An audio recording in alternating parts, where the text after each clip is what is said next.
It's kind of a question.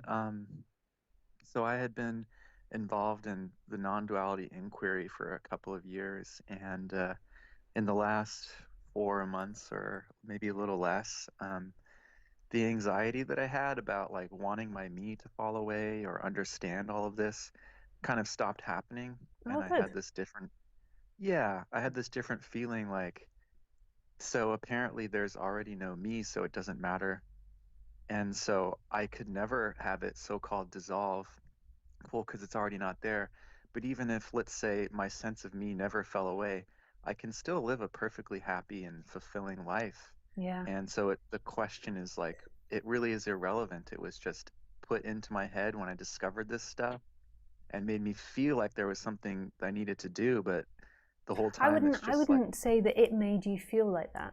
I would say that that's how your mind interpreted it. Like okay, so the way that our minds work is that everything that we hear or see gets filtered through our minds.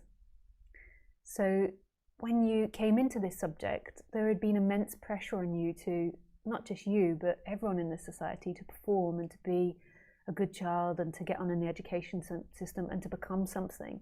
So then when you came into this subject, it naturally went into this pressure on you to achieve this idea of no me.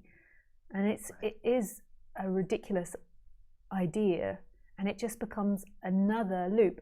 But at the same time, it has to be spoken about, because otherwise we can't speak about this subject if we don't set up perimeters of what we're talking about.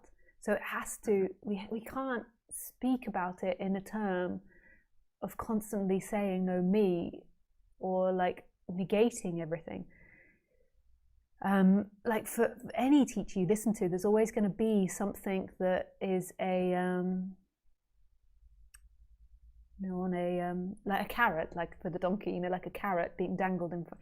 Even if you went to something like really something that's broken down, like Neo-Advaita, there's always going to be a carrot. Even and then if you went to the opposite end of something that talks very much about a path, like Tantra Buddhism or something, and has lots of practices, there is always going to be some carrot. And if your mind hasn't seen through that illusion, then it will grab onto that illusion and it will use it as a same whip to beat itself. It's not saying that it's your right, fault, because there is no you there for it to be your fault. You are an effect of everything else that has appeared, which is nothing and everything. So your right, dynamics are not you and don't belong to you. They're a dynamic and a habit that's happened, and at some point that habit broke, and it was seen yes, beyond that. That this idea that the me has to disappear is an idea. It's a story. It's a fiction. right, And that yeah, is what keeps the me going, this idea that it always has to arrive somewhere. There is a you moving in time that has to arrive at pleasure. And the new pleasure is no me. mm-hmm, The new pleasure is seeing beyond this. The new pleasure is set up in the mind, and it's like this gets chipped and chipped. So it gets chipped away. So what's happened is that that idea has begun to collapse in you, mm-hmm, which is beautiful. yeah.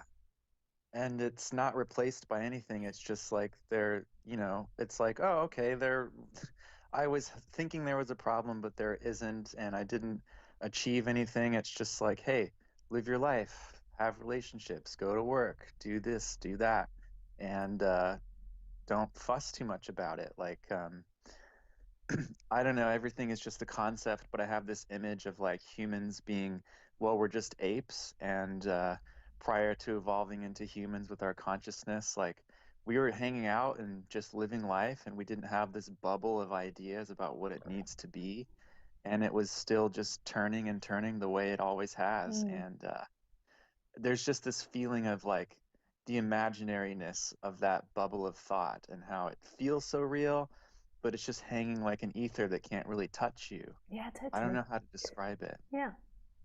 Mm. Yeah, totally. Nice.